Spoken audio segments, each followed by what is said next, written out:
نحمده ونصلي على رسوله الكريم اما بعد فاعوذ بالله من الشیطان الرجیم بسم اللہ الرحمن الرحیم الہاکم التکاثر حتی زرتم المقابر کلا سوف تعلمون ثم کلا سوف تعلمون کلا لو تعلمون علم الیقین لترون الجحیم ثم لترونها عین الیقین ثم لتسألن یومئذ عن النعیم صدق اللہ العظیم رب اشرح لی صدری ویسر لی امری واحلل عقدۃ من لسانی یفقهوا قولی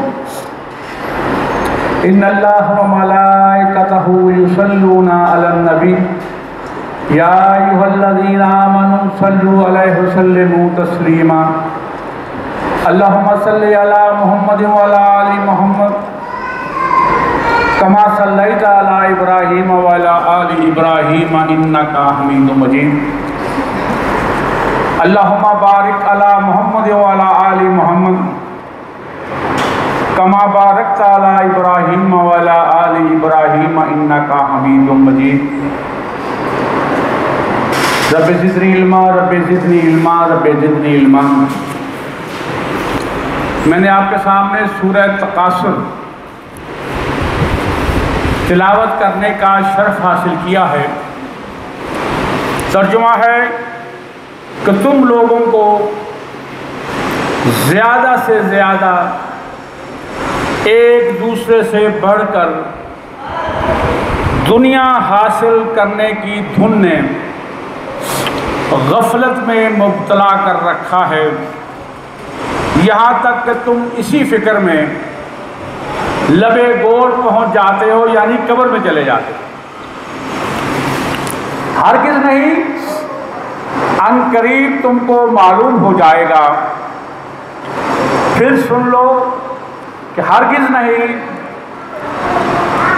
ان قریب تم کو معلوم ہو جائے گا۔ ہرگز نہیں، اگر تم یقینی علم کی حیثیت سے اس روش کے انجام کو پہچانتے تو تمہارا یہ طرز عمل نہ ہوتا۔ تم دوزخ دیکھ کر رہو گے، پھر سن لو کہ بالکل یقین کے ساتھ اسے تم دیکھ لو گے، اور پھر ضرور اس روز تم سے ان نعمتوں میں جو یہ دنیا میں ہمیں اللہ تعالیٰ نے مہیا کر رکھی ہیں، وہ میرے رب نے جو دی ہیں، وہ ہمارا جسمانی صحت ہے، دیکھنے، سننے، کھانے، پینے، سونگھنے کی تمام صلاحیتیں، اور وہ ہماری کسبی نعمتیں جو ہم محنت کرتے ہیں، اس سے اللہ تبارک تعالیٰ ہمیں جو نعمتیں یہ ہے وہ میسر فرماتا ہے۔ ان تمام کے بارے میں تم سے قیامت کے روز جواب طلبی کی جائے گی۔ یہ بڑا ہی جو ہے، اور اس کا دوسرا نام جو ہے، اس کی پہلی آیت جو ہے الہاکم التکاثر، اسی سے ہے تکاثر، اور یہ پہلی آیت سے ہی ہے۔ اس میں ایک رکوع ہے، 8 آیتیں ہیں، 28 کلمات ہیں اس میں، اور 120 حروف ہیں۔ زمانہ نزول جو ہے، اس کے زمانہ نزول میں جو ہے مفسرین میں اختلاف ہے۔ بعض مفسرین اسے مکی قرار دیتے ہیں زیادہ تر، اور چند ایک اسے مدنی قرار دیتے ہیں، اور زیادہ قرینِ ثواب سے معلوم ہوتا ہے کہ یہ سورہ مکی ہے۔ اس کی وجہ ہے بیسیکلی کیونکہ اس کا جو انداز بیان ہے اور جچے چلے الفاظ میں ایک مکمل پیغام ہے، اور فصاحت و بلاغت میں ڈھلا ہوا ایک زوردار شاہکار ہے۔ یہ خود بول رہا ہے کہ یہ مکی صورت ہے۔ اب ذرا صبر کیجئے کہ مکی صورتیں جتنی تھی، اِنَّا أَعْطَيْنَاكَ الْكَوْثَرَ فَصَلِّ لِرَبِّكَ وَانْحَرْ عَلَيْهِمْ وَالْعَصْرِ إِنَّ الْإِنسَانَ لَفِي خُسْرٍ إِلَّا الَّذِينَ آمَنُوا وَعَمِلُوا الصَّالِحَاتِ وَتَوَاصَوْا بِالْحَقِّ وَتَوَاصَوْا بِالصَّبْرِ۔ ایک ہی صورت میں مکمل فصاحت و بلاغت سے اور معنی کی دنیا سے بھری ہوئی جو صورتیں تھی کہ اتنی چھوٹی چھوٹی، اتنا ان کا خوبصورت ضعیف قافیہ کہ جو ایک دفعہ سن لیتا اس کے وہ دل و دماغ سے وہ محو نہیں ہوتی تھی. اور وہ روایت جن سے اس کے مدنی ہونے کا استدلال ہے کچھ لوگ اس کو، لیکن وہ کچھ روایت کی بنیاد پر بات کرتے ہیں. وہ در حقیقت صحابہ کرام رضوان اللہ اجمعین کے بارے میں جو ایک مخصوص اسلوب ہے بیسیکلی، اس کو ذرا ذہن میں رکھیے گا کہ اسی کی وجہ سے یہ غلط فہمی پیدا ہوئی ہے. اس کی میں آپ کو 2-3 مثالیں دیتا ہوں. پہلی یہ جو روایت جس سے ہم کہتے ہیں، کچھ مفسرین کہتے ہیں کہ یہ مدنی ہے، یہ حضرت عدی بن حاتم رضی اللہ تعالیٰ عنہ ابو بریدہ رضی اللہ نقل کرتے ہیں کہ یہ سورت انصار کے 2 قبیلے جو ایک کا نام ہے بنو حرس اور دوسرا کا نام ہے بنی الحرس. یہ کیا کرتے تھے کہ یہ اپنے جو زندہ لوگ تھے ان کے تفاخر بیان کرتے تھے کہ میرے قبیلے کا فلاں فلاں فلاں فلاں، اس کی اتنی زمینیں، اتنے اس کے اولاد، اتنا اس کا مال، اور اس طرح کے جو ہے ایک دوسرے مقابلہ کرتے تھے، تفاخر کرتے تھے. اور جب زندہ لوگ ختم ہو جاتے تھے نا، پھر قبرستان چلے جاتے تھے. یہ قبر ہمارے فلانے سردار کی، یہ قبر فلانے کی، یہ ایسا تھا، یہ ایسا تھا، تفاخر بیان کرتے تھے. اور اسی وجہ سے یہ ارشاد الہی ہوا کہ الہاکم التکاثر حتی زرتم المقابر.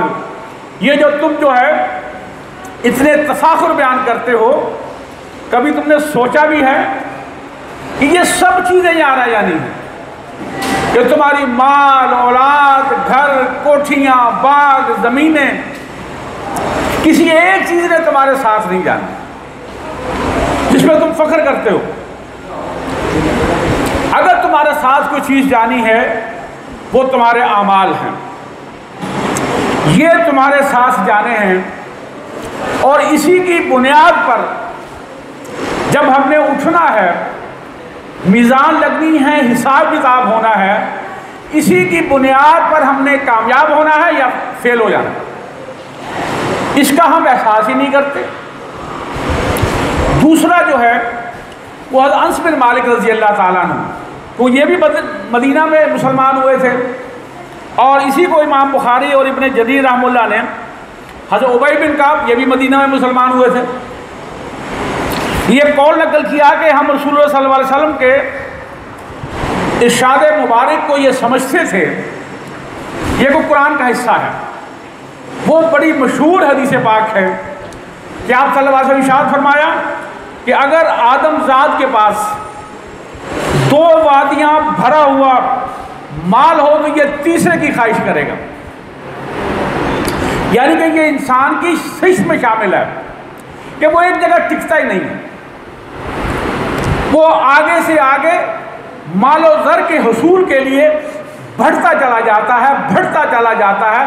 کبھی کسی انسان کی زندگی میں ایسا موقع نہیں آئے گا کہ وہ کہے اللہ بس جو تو نے مجھے دینا تھا بس، یہ میرے فلاں بہن بھائی کو دے دے، میرے رشتہ دار کو دے دے، دوست احباب کو دے دے. یہ کسی انسان کی زندگی میں قیامت تک یہ موقع نہیں آتا. یہ انسان کی خواہش میں شامل ہے، لالچی، حریص. آپ سے میں کہ 2 وادیاں بھری ہوئی مل جائیں مال و زر سے، یہ کوشش کرے گا تیسری وادی مل جائے، تیسری مل جائے یہ چوتھی کی خواہش کرے گا، حتیٰ کہ یہ مر جائے گا، قبر میں چلا جائے گا. اس انسان ابن آدم کا جو پیٹ ہے وہ صرف قبر کی مٹی بھر سکتی ہے. یہ تصور کیجئے کہ یہ ہے وہ سبق جو آپ صلی اللہ علیہ وسلم اس امت کو دیا کہ یہ مال و زر کبھی آپ کا پیٹ نہیں بھر سکے گا. اس کا پیٹ جو ہے وہ قبر کی مٹی بھر سکتی ہے، کسی رکتا ہی نہیں ہے کسی جگہ پہ جا کر یہ. اور یہی وہ چیز ہے جس کے بارے میں آپ صلی اللہ علیہ وسلم فرمایا کہ مجھے اپنی امت کے شرک میں مبتلا ہونے کا خوف نہیں اتنا. اگر مجھے کوئی خوف ہے وہ ہے اس کی حب دنیا، اس دنیا کی محبت میں جس طرح یہود و نصارہ تباہ ہوئے، میری امت بھی یہ اس دنیا کی محبت میں اتنی مبتلا ہو جائے گی کہ یہ تباہ و برباد ہو جائے گی۔ اس کی تمام کوشش، ایفرٹ جو ہے اس دنیا کو بنانے میں لگی رہے گی۔ یہ بھول جائے گا کہ مجھے پیدا کیوں کر کیا گیا، میں ایمان اللہ اور رسول پر لایا ہوں، اس کے کچھ تقاضے ہیں، نہیں، ٹپ سے پش ڈال دے گا اس کو، اور صبح شام جو اس کی سوئی اس بھی اٹکے رہے گی، اور پھر شیطان وسوسہ ڈالے گا اس کے دل میں۔ اللہ غفور الرحیم ہے، آپ صلی اللہ علیہ وسلم جو ہے شفاعت فرما دیں گے، جنت میں چلے جائیں گے۔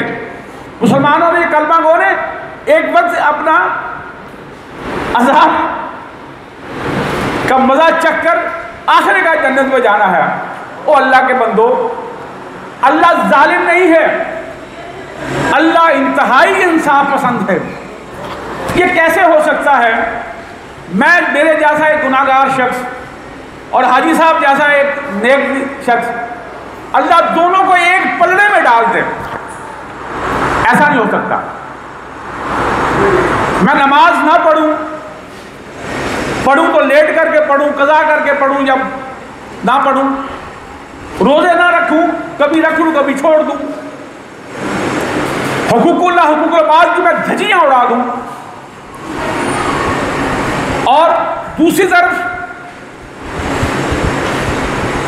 وہ 5 کا نمازی ہو، تہجد گزار ہو، اشراق چاش پڑھنے والا ہو، نماز اور روزے رکھنے والا ہو، اللہ اللہ کی مخلوق کے ساتھ بہترین رویہ رکھنے والا ہو، وہ اور میں برابر کیسے ہو سکتے ہیں؟ ذرا تصور کیجئے نا، اس دنیاوی عدالت میں تو ایسا شاید ہو جائے، لیکن اس عدالت میں کوئی ڈنڈی نہیں بچتی، ایک ایک چیز کا جو ہے وہ حساب کتاب دینا پڑے گا۔ تیسری جو تھی وجہ، ابن جریر اور ترمذی وغیرہ محدثین نے حضرت علی رضی اللہ تعالیٰ یہ قول نقل کیا ہے کہ ہم عذاب قبر کے بارے میں برابر شک میں پڑے ہوئے تھے کہ سورہ الہاکم التکاثر حتی زرتم المقابر کا نزول ہوا۔ یہ ایسا ہرگز نہیں کہ یہی سورت تھی جس میں قبر کے بارے میں، مرنے کے بارے میں، کیونکہ مکی بہت ساری صورتوں میں اللہ تبارک تعالیٰ نے اس کا اظہار فرمایا کہ اما عائشہ رضی فرماتی ہے کہ ایک مرتبہ ایک یہودی عورت آئی اور اس نے سوال کیا، میں نے اس کا سوال پورا کر دیا، اس نے مجھے دعا دی کہ اللہ تمہیں قبر کے عذاب سے بچائے۔ میں نے سوچا کہ یہ وہی خرافات ہیں یہودیوں کی جس طرح باقی ہیں، ان میں یہ بھی ہے۔ آپ نے تشریف لائے، میں نے سارا واقعہ سنایا تو فرمایا کہ عائشہ اس کی بات بالکل صحیح ہے، ہمیں قبر کے عذاب سے اللہ سے ہر وقت توبہ استغفار مانگنا چاہیے، پناہ مانگنی چاہیے عذاب قبر سے۔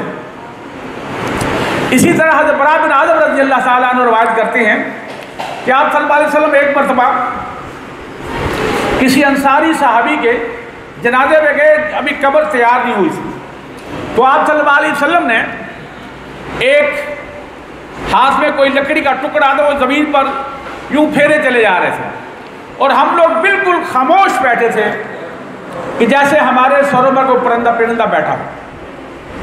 اسی اثنا میں آپ صلی اللہ علیہ وسلم نے اپنا چہرہ مبارک اٹھایا اور کہا کہ اے مہاجر انصار، اے لوگو، یہ 3 بار فرمایا کہ لوگو اللہ سے پناہ مانگو عذاب قبر سے، اللہ سے پناہ مانگو عذاب قبر سے۔ یہ بہت مشکل جو ہے یہ منزل ہے۔ حضرت عثمان رضی اللہ تعالیٰ عنہ جب بھی کسی قبر سے گزرتے تھے تو رو رو کر اس کی داڑھی تر ہو جاتی تھی۔ ساتھی پوچھتے کہ حضرت آپ دوزخ قبر کا جو ہے اس کا ذکر ہوتا ہے تو کبھی آپ نے یہ کیفیت نہیں ہوتی آپ کی؟ اور جب اس قبر کے سے گزرتے ہو کسی سے تو آپ رو رو کے برا حال ہو جاتا ہے کہ آپ کی داڑھی تر ہو جاتی ہے. کہا کہ اللہ کے رسول صلی اللہ علیہ وسلم فرمایا کہ مرنے کے بعد جو پہلی منزل ہے وہ قبر ہے.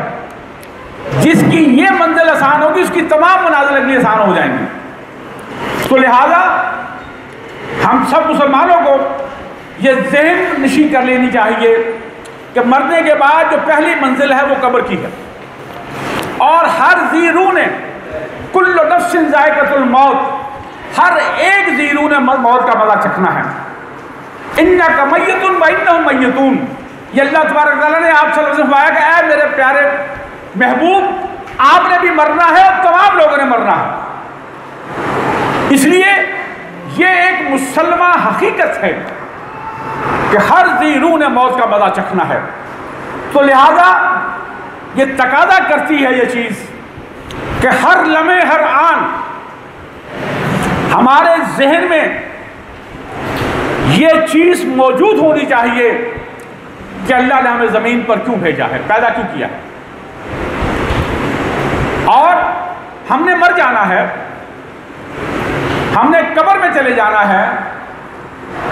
قبر کے سارے جو معمولات جس طرح مختلف حدیث میں آپ نے بیان فرمائے ہیں، وہ برزخی زندگی، وہ عذاب، تو یہ ذہن میں جب ہوگا تو انسان کے دل میں اس دنیا کی کثرت حاصل کرنے کی جو ہے تگ و دو دوڑ دھوپ وہ کم ہو جائے. اور اسی وجہ سے کہ مکہ کی بہت ساری صورتیں ہیں مکی جس میں اللہ تبارک تعالیٰ نے اس کے بارے میں اظہار کیا ہے. میں کوشش کروں گا جلدی جلدی آپ کو جو ہے پھر ترجمے میں بات کر دوں کہ کاش تم یہ سورہ انعام کی 93 نمبر آیت ہے، کاش تم ظالموں کو اس حالت میں دیکھ سکو جب کہ وہ سکرات موت میں ڈبکیاں کھا رہے ہوتے اور فرشتے ہاتھ بڑھا بڑھا کر کہہ رہے ہوتے کہ لاؤ نکالو اپنی جان. یہ جان نکلنا سب سے مشکل ترین ہے. اس دن انشاءاللہ اس پر میں بات رکھوں گا کہ ان باتوں کی پاداش میں ذلت کا عذاب دیا جائے گا جو تم پر تہمت رکھ کر ناحق بقا کرتے تھے اور اس کی آیات کے مقابلے میں سرکشی دکھاتے تھے. یہ کافران کی بات ہے. اللہ 28 نمبر آیت میں فرمایا کہ جہاں انہی کافروں کے لیے جو اپنے نفس پر ظلم کرتے ہوئے جب ملائکہ کے ہاتھوں گرفتار ہوتے ہیں، یعنی کہ جب موت آتی ہے تو فوراً جگہ ڈال دیتے ہیں اور کہتے ہیں کہ ہم تو قصوروار نہ تھے.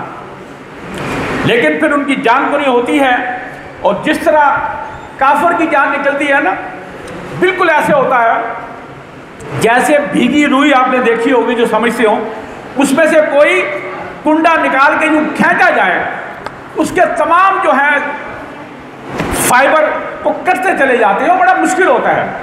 سوکھی روئی میں سے آپ یوں کر کے نکال لیں آرام سے، گیلی روئی میں سے پوری طاقت لگتی ہے کھینچنے میں. اس کے ایک ایک جو ہے ریشہ وہ ٹوٹتا کٹتا چلا جاتا ہے. اور جو مومن کی موت ہے وہ ایسے ہے جیسے مشک میں سے پانی کا ایک قطرہ یوں نکل رہا ہے. یہ مثال دی گئی ہے بس. اور سورہ المومنون میں ہے 99 جو ہے آیت مبارکہ ہے، یہاں تک کہ جب ان سے کسی کی موت آ جائے گی تو کہنا شروع کرے گا کہ اے میرے رب مجھے دنیا میں واپس بھیج دے، جسے میں چھوڑ آیا ہوں، امید ہے کہ میں نیک عمل کروں گا. تو یہ تو بس ایک بات ہے جو وہ بک رہا ہے. اب ان سب مرنے والوں کے پیچھے ایک برزخ ہے. یہ مرنے کے بعد جو مقام ہے اسے برزخ کہا جاتا ہے. دوسری زندگی کے دن، اس زندگی کے بعد جو ہے وہ برزخی زندگی ہے، اس کے دن شروع ہو جاتے ہیں. اور سورہ المومن میں 45-46 نمبر آیت پہ آخر کار ان لوگوں نے جو بڑی سے بڑی چالیں اس مومن کے خلاف، یہ بیسیکلی ذکر ہو رہا ہے موسیٰ علیہ السلام، فرعون اور دوسرے تمام لوگوں کا. اور وہاں ایک صاحب ایمان جو ہے وہ ان کو سمجھانے کی کوشش کرتا ہے اس کے بارے میں اس کے خلاف چالیں چلی، اللہ نے ان سب کو اس سے بچا لیا، یعنی کہ کفار فرعون اس کی چالوں سے، اور فرعون کے ساتھی خود اب بدترین عذاب کے مستحق ہو گئے، اور دوزخ کی آگ ہے جس کے سامنے وہ صبح شام پیش کیے جاتے ہیں، اور جب قیامت کی گھڑی آئے گی تو حکم ہوگا کہ آل فرعون کو شدید ترین عذاب میں داخل کرو۔ یہ وہی چیز ہے کہ آپ فرمایا کہ جو مومن ہے اس کے لیے جو قبر ہے وہ جنت کا گڑھا ہے، کہ جنت کی کھڑکی کھول دی جائے گی، جنت کا نظارہ ہوگا، وہ ٹھنڈی ہوائیں ہوں گی، وہ جنتی لباس ہوگا، اور جو کافر ہے اس کے جہنم کے دروازہ کھڑکی کھول دی جائے گی اور جہنمی لباس پہنایا جائے گا۔ تو یہی وجہ ہے کہ ان روایات کے باوجود مفسرین کی عظیم اکثریت جو ہے اسے مکی قرار دیتی ہے۔ اس کا جو مضمون ہے وہ بڑا امپورٹنٹ ہے، انسان کی اس بنیادی کمزوری کی طرف جو توجہ دلائی گئی ہے کہ جو بہت سارے مفاسد کا باعث بنتی ہے۔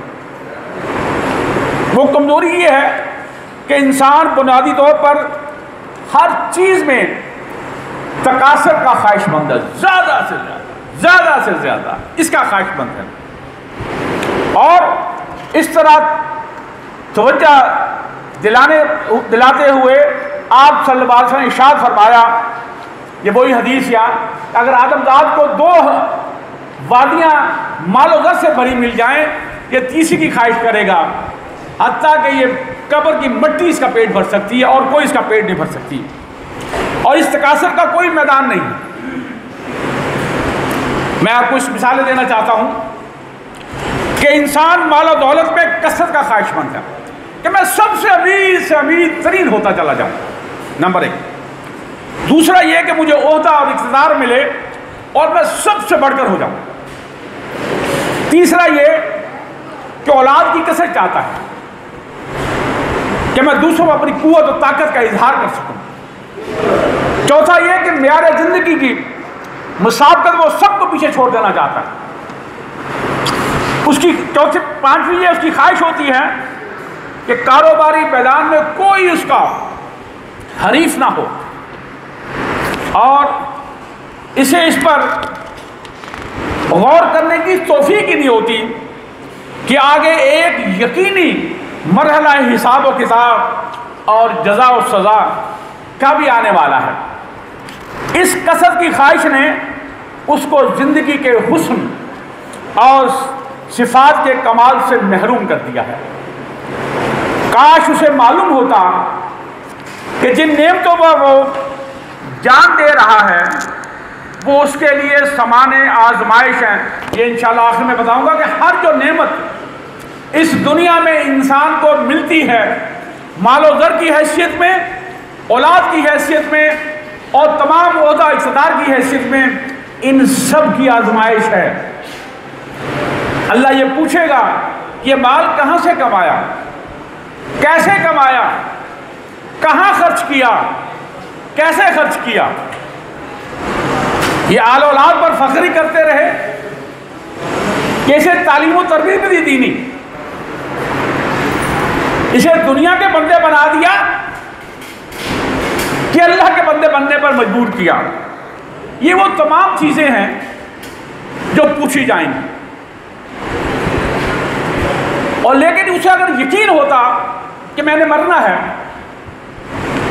اور اگر میں اس معیار پر پورا نہ اتر سکا جو اللہ کے رسول صلی اللہ علیہ وسلم نے بیان فرمایا ہے تو جہنم میرا مقدر ہوگی۔ تو وہ کبھی اپنے اوقات کا قیمتی خزانہ اس بے دردی سے نہ لوٹاتا۔ ایک ایک لمحہ جو ہے بڑا قیمتی ہے، ایک لمحہ مستقبل سے حال بن جاتا ہے اور حال سے ماضی بن جاتا ہے، اور وقت بڑی قیمتی چیز ہے۔ جن قوموں نے وقت کو ضیاع کیا وہ بہت پیچھے رہ گئی، دنیاوی لحاظ سے میں بات کر رہا ہوں، اور اسی طرح اخروی لحاظ سے جب ہم نے سارے اپنے اوقات جو ہے اس دنیا کو بہتر کرنے کے لیے لگا دینے ہیں اور دین کے لیے کچھ چھوڑا ہی نہیں. ابھی بڑی عمر پڑی ہے, ابھی جوانی ہے, میرے سارے ٹیسٹ ٹھیک ہیں, توبہ کر لیں گے, کوئی ایسی بات نہیں. یہ وہ وسوسہ ہے جو شیطان ہمارے دلوں میں پیدا کرتا ہے. اور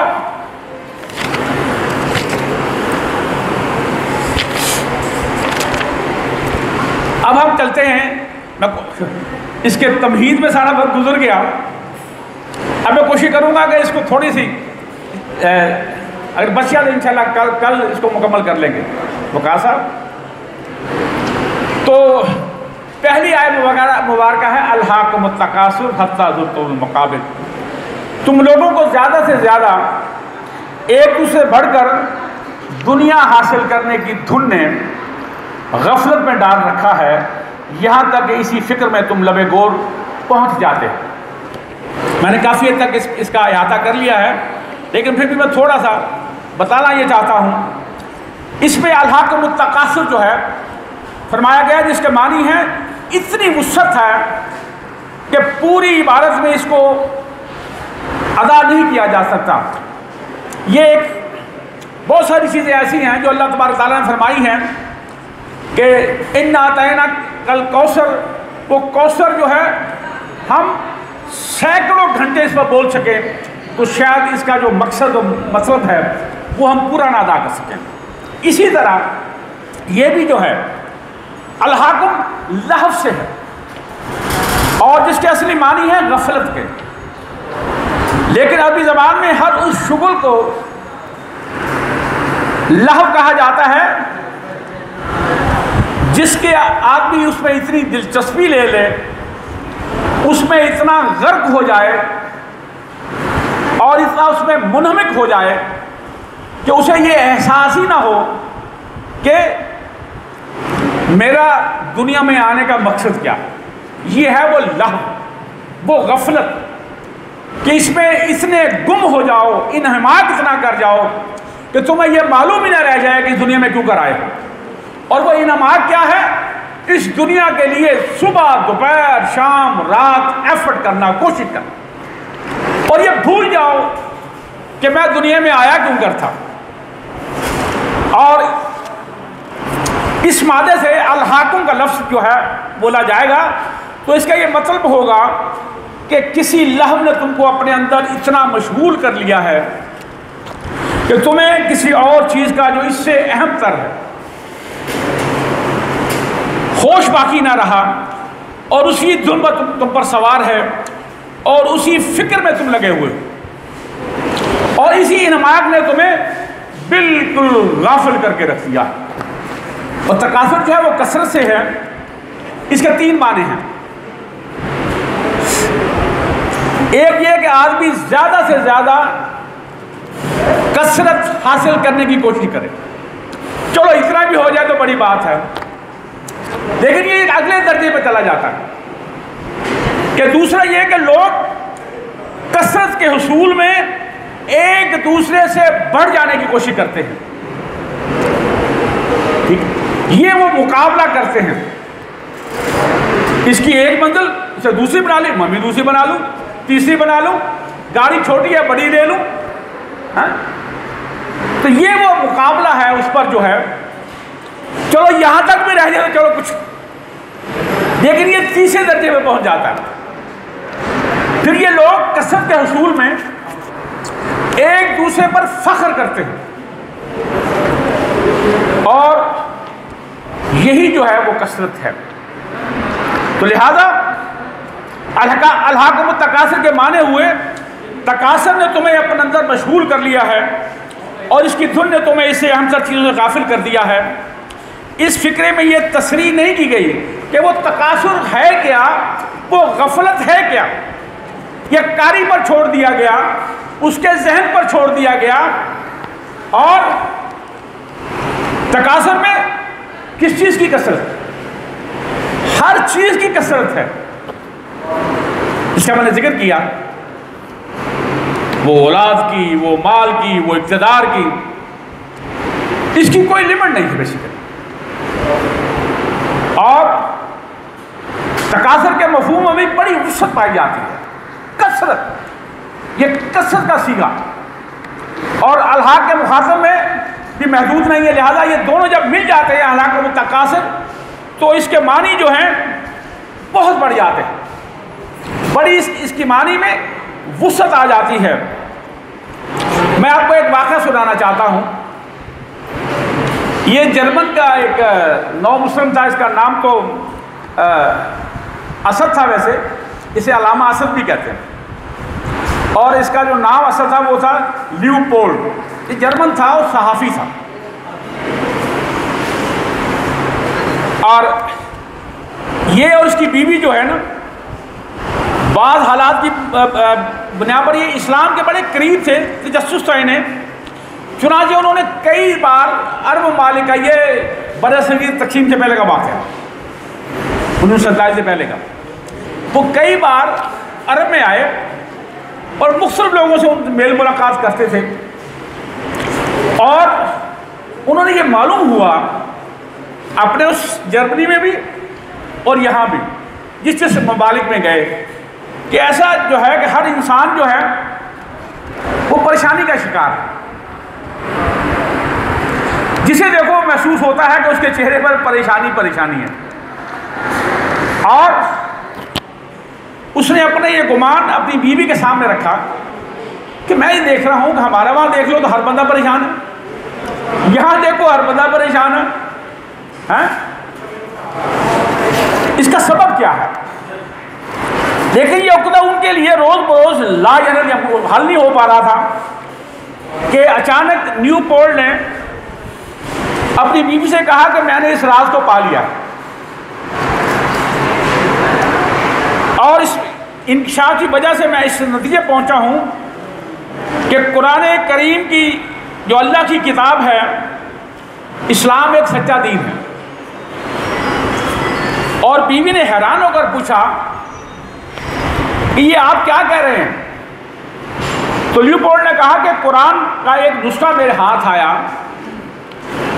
اور وہ اٹھا کے اس نے بتلایا کہ قرآن کریم کی یہی صورت الحاق و تکاثر حتی زرتم المقابر، کہا کہ جب یہ میں نے پڑھا اسے تو سارے معنی میرے سامنے آ گئے کہ یہ جو پریشانی کی وجوہات ہیں ایک ایک کر کے میرے ذہن میں آ گئی، اور اس نے کہا کہ ذرا غور سے دیکھو کہ یہ کتاب آج سے 1400 سال پہلے کے قریب تقریباً، اور جس عظیم شخص میں یہ سورہ نازل ہوئی وہ عرب سے باہر کبھی نہیں گیا، یعنی کہ وہ جرمنی، یورپ، امریکہ، یہاں حتیٰ کہ عرب سے باہر بھی آپ کبھی تشریف نہیں لے گئے تھے، یمن، عراق، کہیں نہیں گئے تھے آپ صلی اللہ علیہ وسلم، اور صدیوں بعد انسان اس کیفیت کا شکار ہو گیا جو اس کے لیے مستقبل میں پریشانی کا باعث بن گیا، اور اسی کیفیت میں مبتلا ہونے کی حالت میں موت کی نظر ہو جاتا ہے، لیکن کبھی وہ اس سے جان نہیں چھڑا سکے گا، اور وہ کیفیت کیا ہے؟ کثرت کے حصول کی کوشش اور دوسروں سے بڑھ جانے کی خواہش، پھر اس میں دوسروں پر فخر کرنے کی آرزو، یہی وہ چیز ہے جس نے آج کے انسان کو پریشان کر رکھا ہے۔ ایک انگریز اس آیت کو پڑھ کر مسلمان ہو جاتا ہے کہ یہی وہ کثرت ہے جس کی بنیاد پر ہر انسان کے چہرے پر پریشانی کے آثار جو ہے نظر آتے ہیں۔ ہر کوئی چاہتا ہے کہ میں کثرت سے مال و زر اور یہ اس کا حصول لے لوں، دوسرے سے بڑھ جاؤں اور فخر کروں۔ یہی وہ نقطہ اس کی سمجھ میں آ گیا، اور اس نے پھر لا الہ الا اللہ محمد رسول اللہ کا کلمہ پڑھ لیا۔ لیکن ہم کتنی بدقسمتی کی بات ہے کہ میں اور آپ صبح شام اس سورہ مبارکہ کی تلاوت کرتے ہیں، قرآن کی تلاوت کرتے ہیں، ادھر سے سنتے ہیں ادھر نکال دیتے ہیں۔ پہلی بات تو ہے کہ ہم ترجمے سے پڑھتے نہیں۔ بعض لوگ یہ کہتے ہیں کہ کسی عالم کے بغیر ترجمہ پڑھو گے تو گمراہ ہو جاؤ گے۔ اللہ کے بندو، یہ کیسی بات ہے؟ اللہ فرماتا کہ میں نے بڑے ہی آسان پیرائے میں اس قرآن کو نزول کیا ہے۔ ایک کم سے کم پڑھا لکھا انسان اور بڑے سے بڑا جو ہے پی ایچ ڈی والا اسے سمجھ سکتا ہے۔ کبھی قرآن کو پڑھ کر بھی کوئی گمراہ ہوتا ہے؟ ہاں، ہوتا ہے وہ ہوتا ہے جو قرآن کو پڑھے، سمجھے بھی اور عمل سے آری ہو۔ اللہ اسے ذلیل و رسوا کر دیتا ہے۔ اور حضرت عمر رضی اللہ تعالیٰ فرماتے ہیں کہ آپ فرمائیں کہ یہی قرآن ہے جس کی وجہ سے کچھ لوگوں کو عروج نصیب ہوتا ہے، اور یہی وہ قرآن ہے جسی کو پستی میں ڈال دیتا ہے۔ یہ ان لوگوں کے لیے ہے۔ اور جلدی جلدی میں کوشش کرتا ہوں کہ آپ اس کو مکمل کرنے کی کوشش کروں۔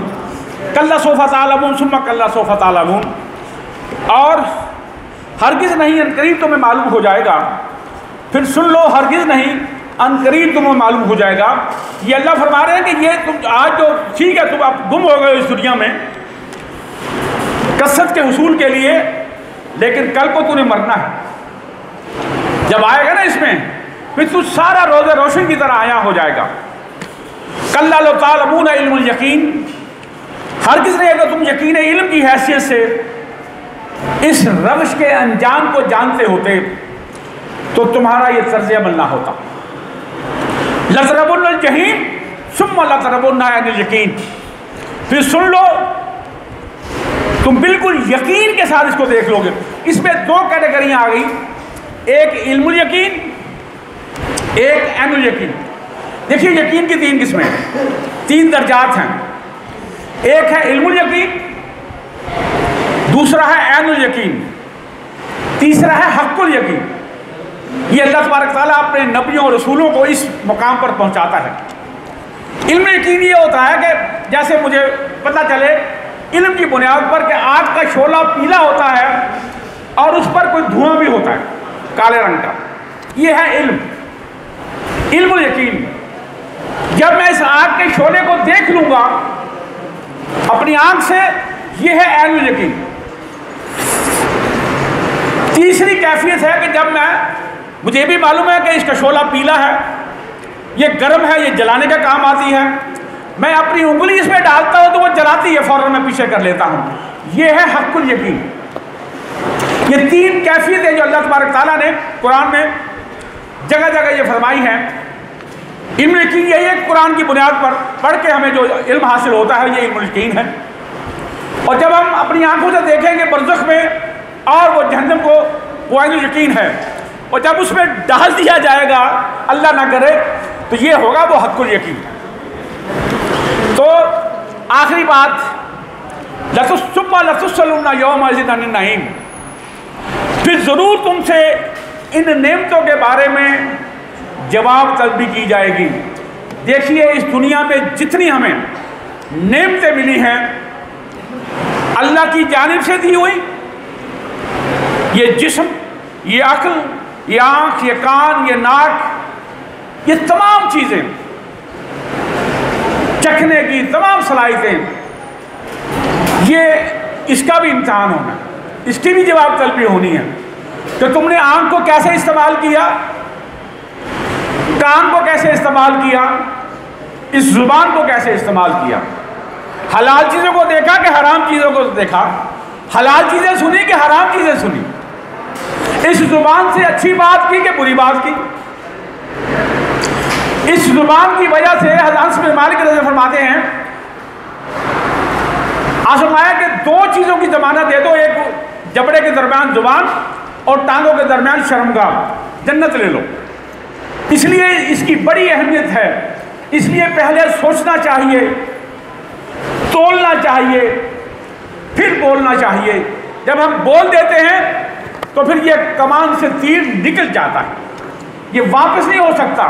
یہ زبان کی کاٹ جو ہے یہ تلوار کی کاٹ سے زیادہ ہے، تلوار کا زخم مندمل ہو جاتا ہے، لیکن زبان کا زخم جو ہے یہ کبھی مندمل نہیں ہوتا، یہ ہر دم کاٹ کھاتا ہے اگلے انسان کو، اور اس کا ہم اظہار ہر کوئی کرتے ہیں، ایسی ایسی باتیں اپنی زبان سے نکالتے ہیں کہ اگلے کے تن من دھن میں آگ لگا دیتے ہیں۔ اور وہ شخص جو ہے، یہ اتنی دوسری نعمتیں ہماری کسبی جو ہم محنت کرتے ہیں، ہمیں اللہ رزق دیتا ہے، اقتدار دیتا ہے، یہ علم دیتا ہے۔ اس کے بارے میں سورہ ابراہیم میں آتا ہے نا، وَإِن تُعُدُّوا نِعْمَتَ اللَّهِ لَا تُحْصُوهَا، کہ اگر تم اللہ کی نعمتوں کو گنو تو تم اس کا پورا شمار نہیں کر سکتے. کتنی نعمتیں میرے رب نے ہمیں دی ہوئی ہیں، ہم ان کا شمار نہیں کر سکتے. جو مرضی کر لیں، ان سب کا ہمیں حساب دینا پڑے گا. میں 2-3 حدیثیں آپ کے سامنے رکھنا چاہتا ہوں.